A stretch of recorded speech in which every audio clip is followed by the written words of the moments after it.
Muy buenas amantes de los datos, en el vídeo de hoy vamos a aprender a hacer un análisis exploratorio de los datos. Sabréis que es una tarea que se repite constantemente y la cual es muy importante, ya que nos va a permitir conocer muchísimo más con los datos que estamos trabajando y poder hacer un análisis previo a construir un modelo de Machine Learning o realizar un informe para un cliente. Además, para los que hayáis visto el vídeo sobre 10 proyectos de ciencia de datos, que si no lo has visto te lo dejaré por aquí, hoy vamos a realizar el primer proyecto que comento en ese vídeo y el cual me habéis pedido mucho. Trabajaremos con un dataset que se llama Iris, muy conocido y muy simple, por lo que para todos aquellos que os estéis iniciando o tengáis nociones básicas de Python, es el proyecto perfecto para empezar y para dar vuestros primeros pasos. Para todos aquellos que seáis un poquito más expertos y llevéis tiempo en el mundo de la ciencia de datos, os va a quedar un poquito corto, pero no os preocupéis porque en próximos vídeos realizaré proyectos con una dificultad mucho más compleja y mucho más avanzada. Así que dicho todo esto, no me enrollo más y dentro vídeo.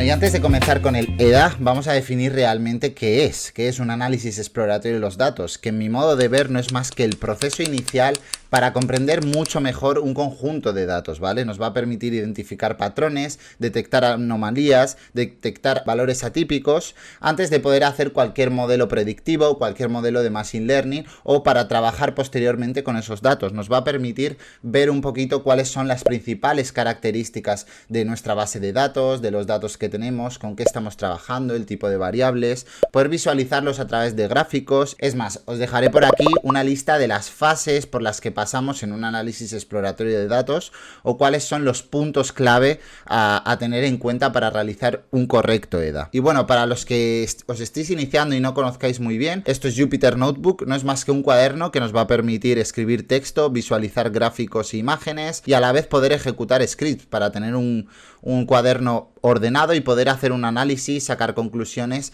de forma estructurada y ordenada. También decir que todo el código estará subido en mi GitHub y os lo dejaré en lo que es la descripción para que podáis acceder lo más fácil posible tanto al dataset como al Jupyter Notebook que he hecho y así podréis descargaroslo y trabajar con él. Lo interesante es con qué dataset vamos a trabajar en este proyecto, ¿vale? Es el dataset Iris y es un clásico conjunto de datos multiclase, ¿vale? ¿Qué quiere decir? Pues que las clases predictoras o las clases a predecir, en este caso que son flores, son multiclase, ¿vale? Hay varias clases, más de 2 en concreto. En este caso tenemos Iris setosa, Iris versicolor y Iris virgínica. Contiene 150 muestras de 3 especies de flores y tienen 4 características, ¿vale? Estas son las características con las que vamos un poco a trabajar en el dataset. En concreto la longitud de sépalos, anchura de sépalos, longitud de pétalos y anchura de pétalos. Si os fijáis en la imagen, el pétalo correspondería a estas 3 hojitas del interior de la flor y el sépalo serían las 3 hojitas pues del exterior de la flor, ¿vale? Y aquí nos dice que las características nos darían la longitud y la anchura tanto del sépalo como del pétalo. Entonces, el objetivo un poquito del análisis, pues os lo pongo aquí. El objetivo principal de un análisis exploratorio de EDA es comprender y explorar los datos antes de aplicar modelos estadísticos o de Machine Learning. Entonces, una vez introducido el concepto de EDA y un poquito sabemos con qué dataset vamos a trabajar, vamos a ello. La primera parte que yo suelo poner es la parte de inicialización, ¿vale? Inicialización. En esta parte vamos a hacer, pues por ejemplo, los imports.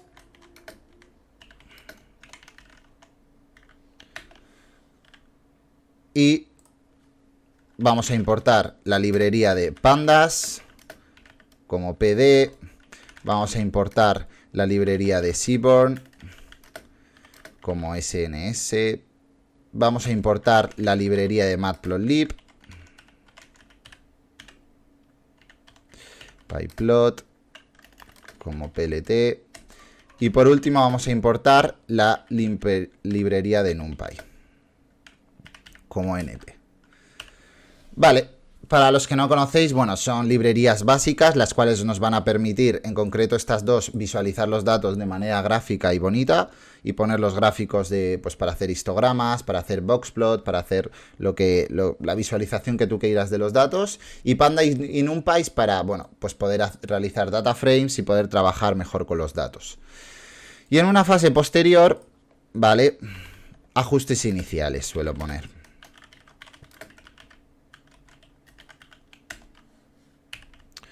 la cual yo suelo utilizar las líneas de Matplotlib inline.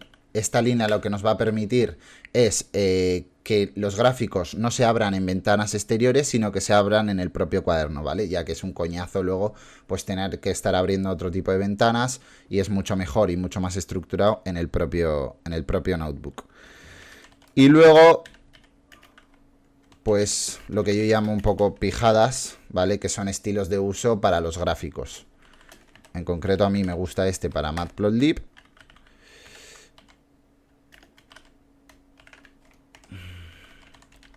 Y este para Seaborn.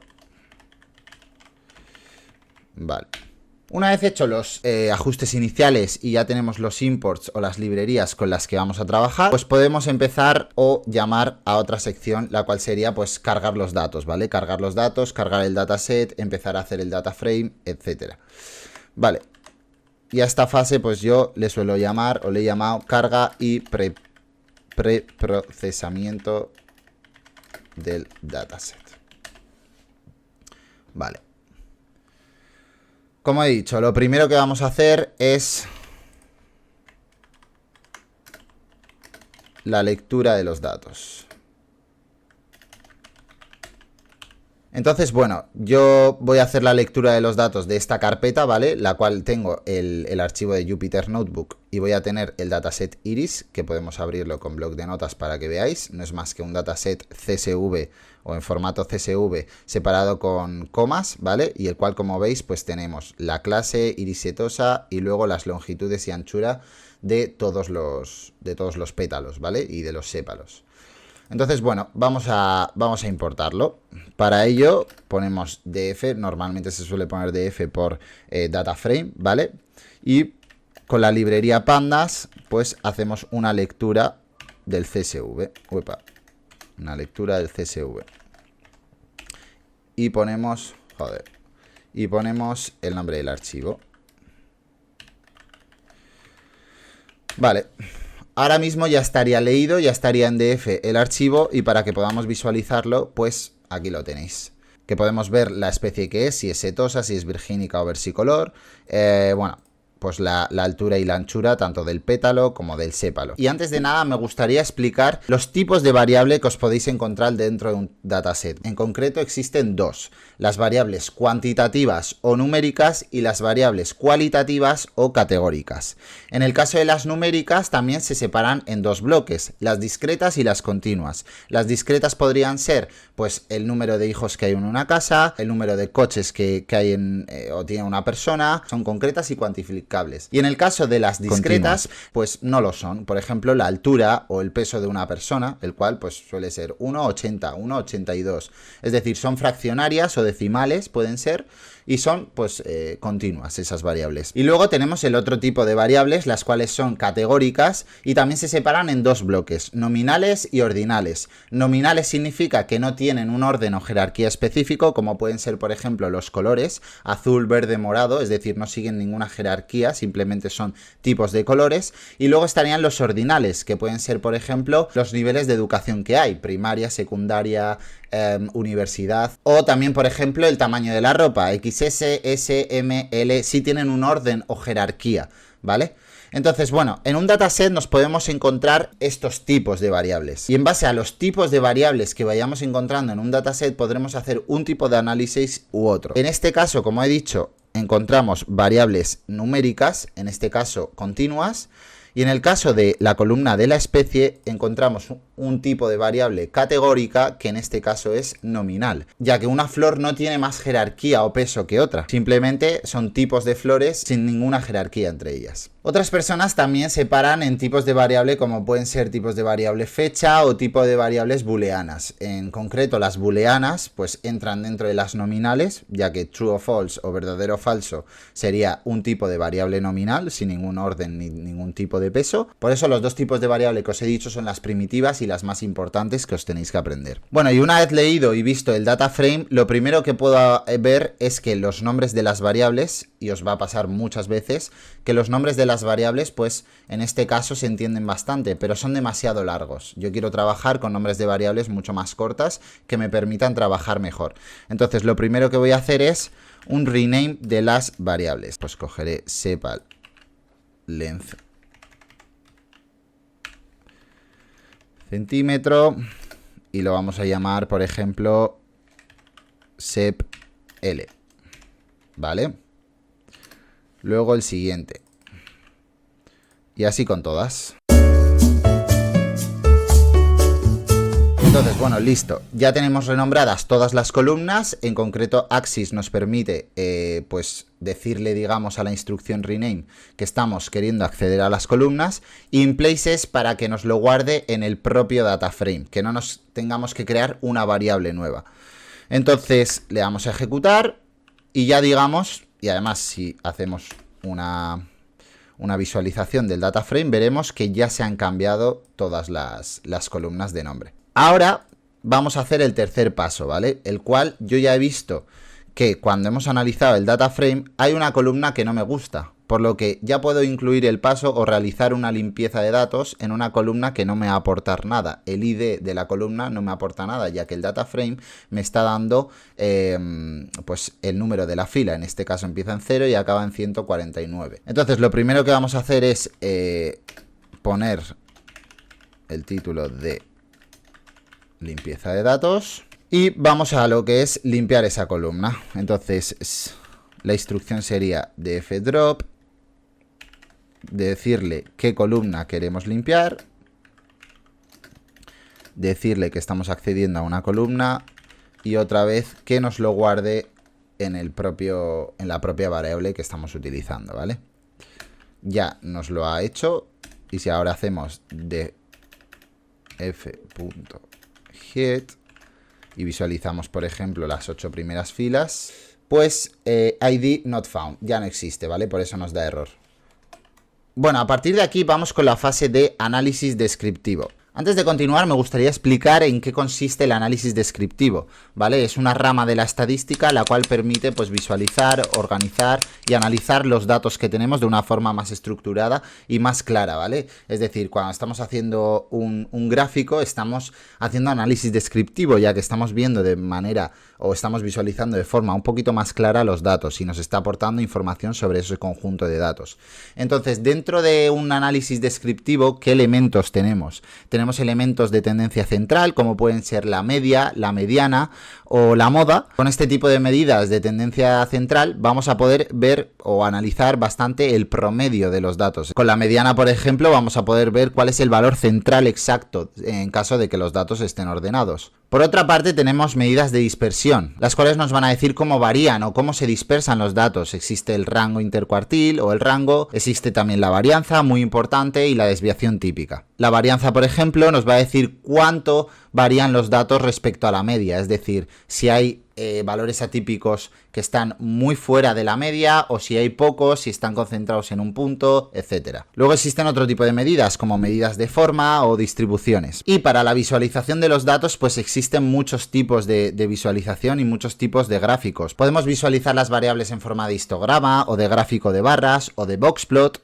o incluso gráficos de dispersión. Pero bueno, en esto consiste lo que es el análisis descriptivo, como digo. Visualizar, entender mejor los datos de forma mucho más clara, para que nos reporte información clara y podamos hacernos una idea en el caso de que queramos llevar a cabo algún tipo de modelo predictivo o queramos trabajar posteriormente con ellos. En concreto, vamos a analizar, pues, dimensiones del dataset, información general del dataset, etcétera. Esto sería el paso 3, análisis descriptivo. Y lo primero que se suele hacer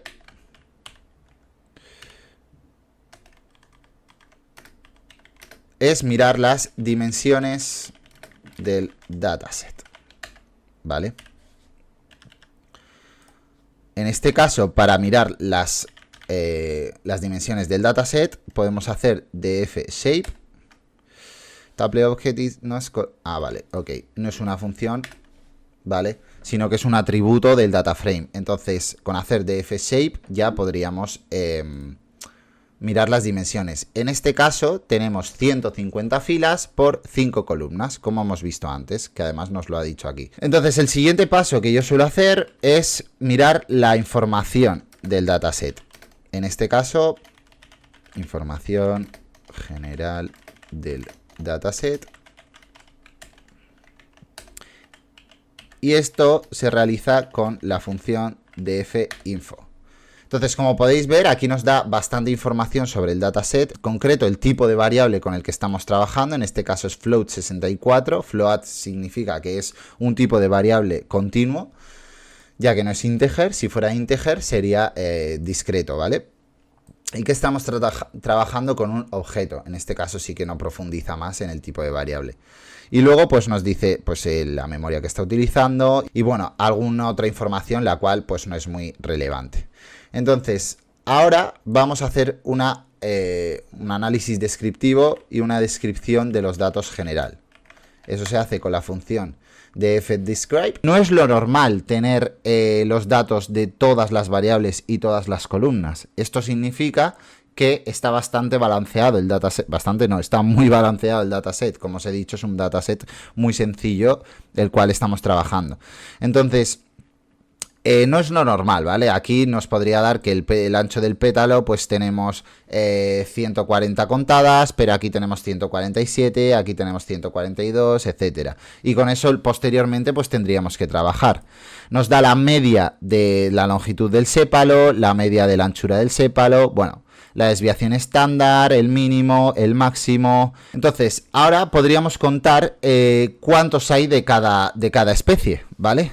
Vemos que tenemos 150 en todo el dataset, pero queremos saber de cada especie cuántos tipos hay, ya que si vamos a realizar un modelo de Machine Learning posterior y tenemos un 80% de un tipo de flor y el 20% restante de los otros dos tipos, está muy desbalanceado las especies. Probablemente el modelo de Machine Learning nos va a quedar muy sesgado hacia un tipo de flor. Entonces, ¿qué podríamos hacer ahí? Ponderaciones, normalizaciones, etcétera. Entonces, por eso, en este caso, queremos comprobar cuántas especies hay de cada uno. Para ello, vamos a llamar, bueno, vamos a aludir a la columna especie, ¿no? Le he llamado especie, sí, especie, ¿vale? Y vamos a contarlas. Vale, en este caso nos da que hay 50 de cada especie, es decir, hemos aludido a la columna de especie, df especie, ¿vale? Y hemos dicho pues que nos cuente las que hay, en este caso de iris setosa hay 50, iris versicolor 50, iris virgínica 50. Eso es perfecto, como os he comentado, si luego queremos hacer algún tipo de modelo predictivo o lo que fuera. Entonces, bueno, aprovechando que tenemos estos datos, pues vamos a hacer nuestro primer gráfico, ¿vale? El cual vamos a hacerlo con Seaborn y en este caso va a ser un count plot, ¿vale? El cual vamos a decirle que, que el data es df, que la columna la cual queremos representar es la columna especie y que la paleta de colores, pues en este caso va a ser pastel, por ejemplo. Entonces, como veis, aquí nos reporta un gráfico, ¿vale? El cual, pues, de los tres hay 50 de especies de flores en este caso. Para todos aquellos que os estéis iniciando, pues voy a pasarlo a cámara rápida y ahora os enseño cómo podéis editar pues ciertas cosas del gráfico. Y bueno, fijaros, aquí tenemos un gráfico donde, bueno, pues es un gráfico simple. Y aquí, como veis, podemos editar ciertas cosas, ¿no? Por ejemplo, la columna i o de la variable iLabel, podemos decirle que es el número de muestras, ¿vale? Para que nos cambie, digamos, el título de la variable i. Podemos darle un título a lo que es el gráfico, número de muestras por especie, y luego, pues yo le he aplicado una rotación de 45, ya que cuando las variables son o tienen un nombre un poquito largo, pues para que sea mejor, ¿vale? Lo giro y así se ve mejor. Y luego abajo, pues sabemos que es la especie. También podríamos haber editado lo que es la columna X, pero bueno, ya se entiende que es una especie. Entonces, bueno, con los datos que hemos recogido ya sabemos que no hay variables nulas, pero ¿qué pasaría si hubiera algún tipo de variable nula? ¿Vale? Este dataset es muy sencillo y está muy balanceado. ¿Qué pasaría si quisiéramos saber si hay variables nulas? Vale, pues vamos a ello. Vamos a ver, comprobamos, este sería 3.3, vamos a llamarle 3.3, comprobación.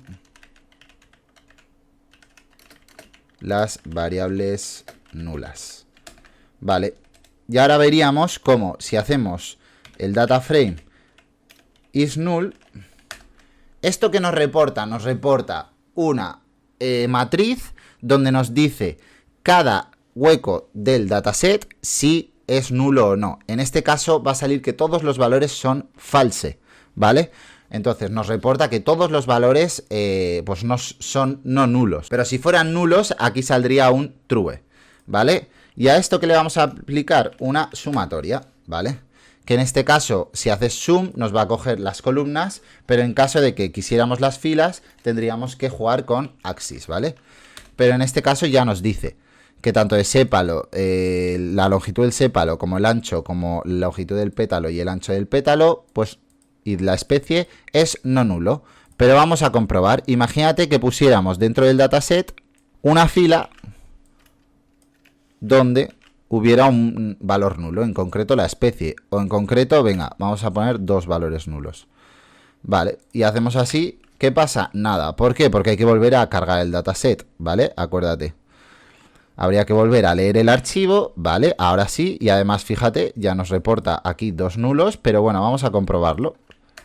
Fíjate, aquí, bueno, como ha vuelto a leer el archivo, ahora nos vuelve a poner el ID, las variables en otro nombre, etcétera, ¿no? Habría que volver a procesar todo el archivo, ¿vale? Y fíjate ahora sí que sí. Nos dice que el ancho del pétalo y la especie hay un valor nulo. Si hubiéramos hecho axis 0, 1, para mirar las filas, nos habría dicho de que en la fila 150, es decir, como habéis visto aquí, en la última fila, hay dos variables, dos características, en este caso la especie y el ancho del pétalo, que están vacíos. Entonces, bueno, simplemente para que lo vieseis. Vale, el siguiente paso es muy importante y vamos a empezar a hacer lo que se llama análisis univariado, es decir, vamos a coger cada variable y vamos a analizar en forma de gráfico y en forma clara qué tendencia tiene o a ver si nos importa información relevante. Entonces, para ello vamos a llamar a esta sección, sección 4, sí, sección 4, análisis univariado.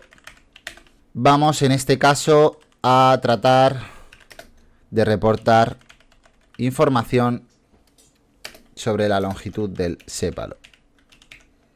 Lo primero que vamos a hacer, o los tres tipos de visualización que vamos a hacer, van a ser un histograma, un boxplot y un violín. Entonces, para reportar lo que sería un histograma sobre la longitud del sépalo, no tenemos más que añadir la instrucción siguiente, ¿vale? La cual es ns, ya que trabajamos con Seaborn, y .histplot, ¿vale? Y aquí le tenemos que indicar sobre qué columna estamos trabajando, sobre qué columna queremos trabajar. En este caso sería sep_l, ¿vale? La longitud del sépalo. Y como veis, nos reporta el histograma. El histograma se podría añadir múltiples cosas, ¿vale? Como puede ser una línea.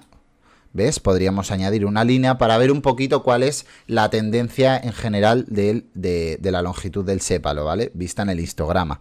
También podemos decirle la cantidad de columnas que queremos, ¿vale? En este caso, si lo queremos dividir en más columnas, ya que, como veis antes, nos reporta pocas columnas y esto al final nos reporta poca información. Recordar que en el EDA lo que queremos es que nos reporte información, ¿vale? Y por último, el color podemos también editar. Yo voy a poner purple, no, purple. Y bueno, pues ya veis, hemos hecho el histograma. Entonces, bueno, voy a pasar a cámara rápida para que veáis los tres tipos de gráfico y luego podréis analizar vosotros el código que he hecho.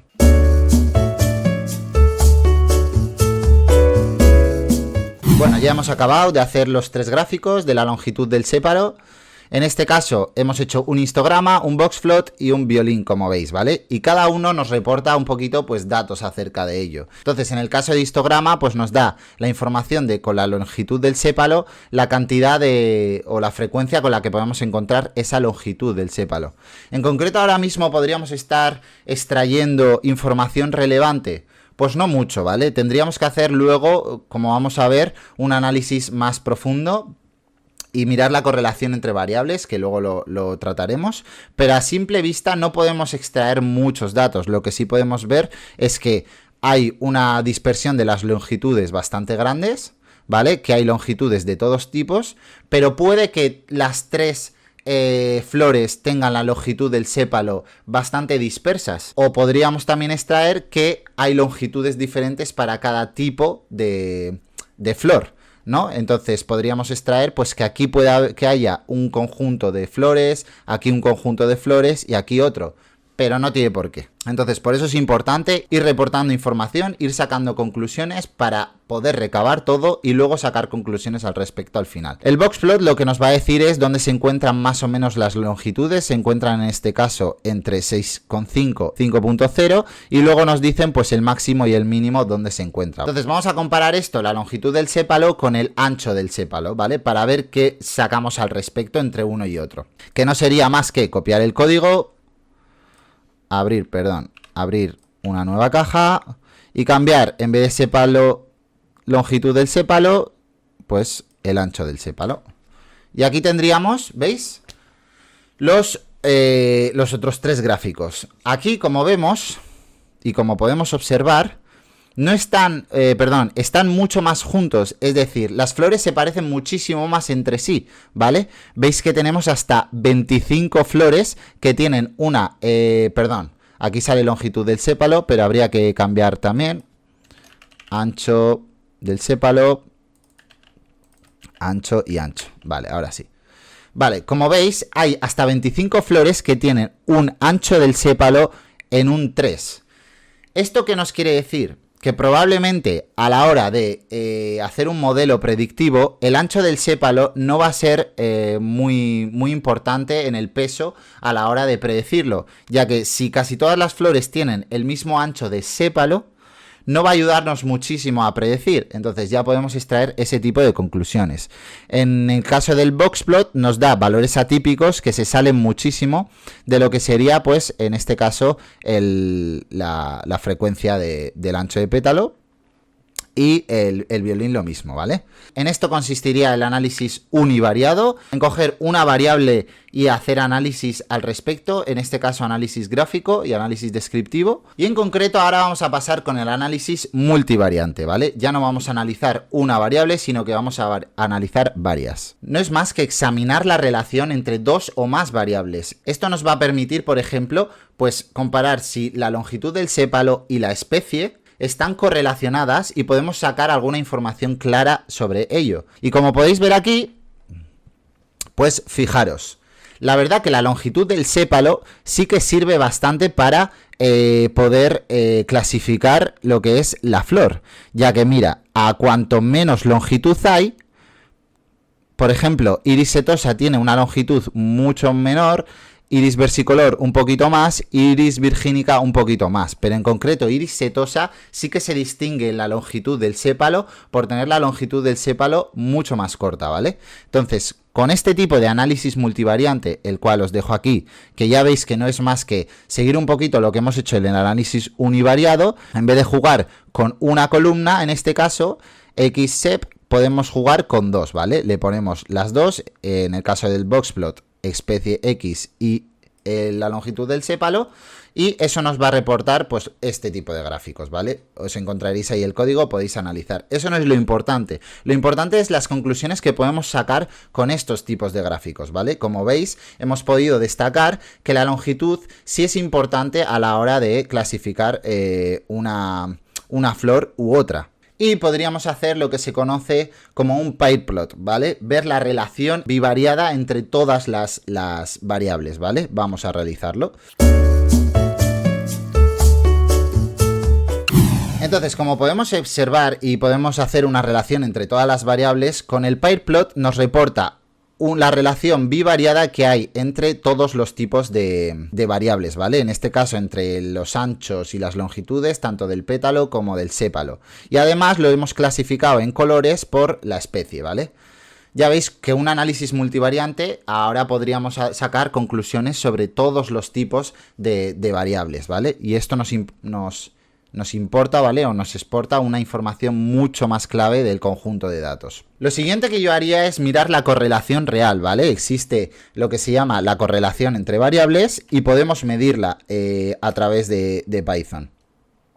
En este caso le llamamos correlación entre variables y fijaos, haciendo df cor, llamando a la función, nos reporta una matriz donde vemos la correlación entre variables, ¿vale? En este caso, la longitud del sépalo, si veis la diagonal, va a tener un 1, ya que la correlación con la variable misma es de 1, es decir, cambian. Si una aumenta, la otra aumenta también. Si fuera 0, quiere decir que linealmente no hay ninguna correlación, pero linealmente, puede que cuadráticamente o logarítmicamente sí la haya, ¿vale? Eso sería ya para más estudio de las correlaciones en estadística. Pero esta nos reporta una matriz que nos explica la correlación lineal entre las variables. Y diréis, ¿por qué hay correlación negativa?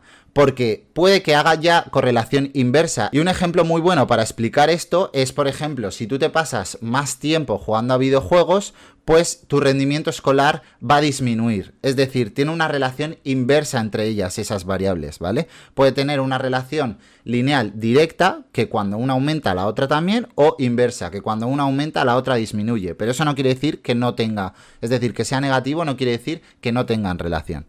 Y para esto, pues podemos hacer lo que se llama un heatmap. Fijaros, con Seaborn podemos llamar a la función heatmap y como siempre luego pues he añadido cosas, ¿vale? Para poder hacerlo más bonito, pues el tamaño de la imagen, etcétera. En eso no es lo importante.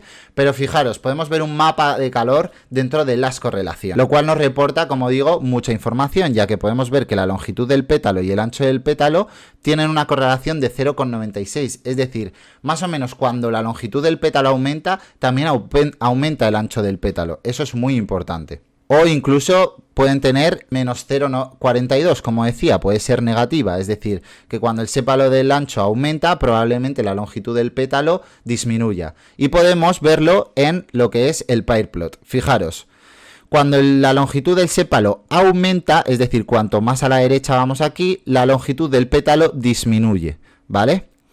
Y viceversa, cuando el ancho del sépalo disminuye, la longitud del pétalo es más alta, como podéis ver. Y eso podéis verlo en otro tipo de gráficas. Por ejemplo, mira, aquí, que decíamos que en correlación tienen un 0,96. Vale, pues aquí podemos ver que sí es cierto porque cuando la longitud del pétalo aumenta, el ancho del pétalo también aumenta. Es decir, cuanto más a la derecha vamos, más arriba está la variable. Tienen una correlación bastante directa. Y a modo curioso, para los que queréis seguir profundizando un poquito más, pues os he puesto lo que se llama un scatterplot 3D, para que veáis que también se pueden hacer gráficos 3D muy chulos. Y en este caso lo que analiza es la longitud del sépalo, la longitud del pétalo y el ancho del pétalo, y lo separa por colores en base a la especie, ¿vale? Simplemente lo he hecho para que vierais el tipo de gráficos que se puede llegar a hacer o dentro de un EDA el tipo de exploraciones que se pueden hacer. Bueno, y como último punto, yo siempre suelo añadir un punto de conclusiones, ¿vale? Donde pongo de manera en forma de texto las conclusiones que hemos podido sacar del EDA o del análisis exploratorio de los datos. Me gustaría que me dejarais en comentarios pues qué conclusiones sacaríais vosotros o qué conclusiones habéis sacado de esta exploración de los datos.